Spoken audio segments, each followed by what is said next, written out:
matag sa ato ang napahimuslan sa ato mga igsoon. So, kuna mo share mga igsoon. Amen. Actually, ang Galatians chapter 3, doon na siya tulog ka butang disgutan niya.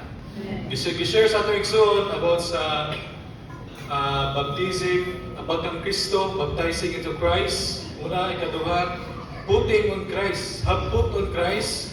And ikatulo is to bring us into the oneness of Christ. So actually, nganong ang usa ka magtutuo budawat sa bautismo, tungod ni siya kaya mo ni atong basic nga steps. So karano ni siya nga ang din ang usa ka magtutuo mudawat kang Kristo diha sa bautismo. Isu sa igsoon, dili mahimo siyang kaluwasan kung pagtuo lang niya walay bautismo. Kinahanglan both sides, kinahanglan dunay inward action o outward action.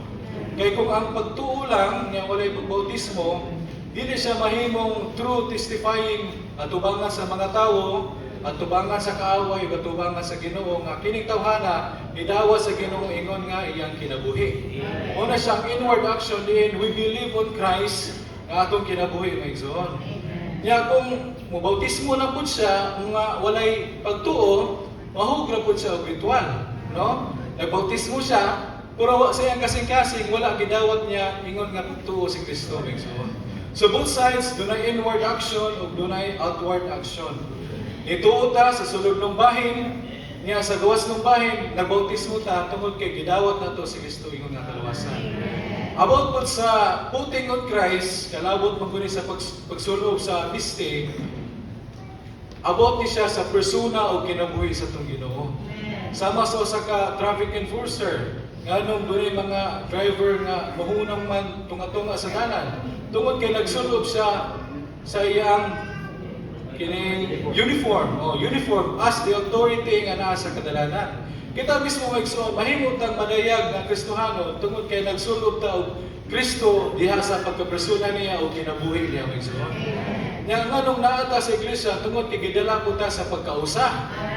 Ano to igsoon dili man ni siya united, no? Ang pulong united means human nga mingon ang leader nga sige natay kining tigom nga mahimutang unite. Human na magawas ra pod, no? Magkabulag ra pod.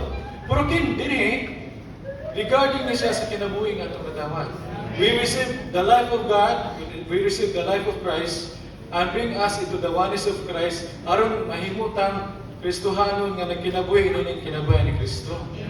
We live in Christ, we live into Christ, and we live by Christ. Kinabuhi na to nga nagkinabuhi ining kinabuhi ni Kristo mga igsoon. So, karon nga natay pipila ka oras nga mo share.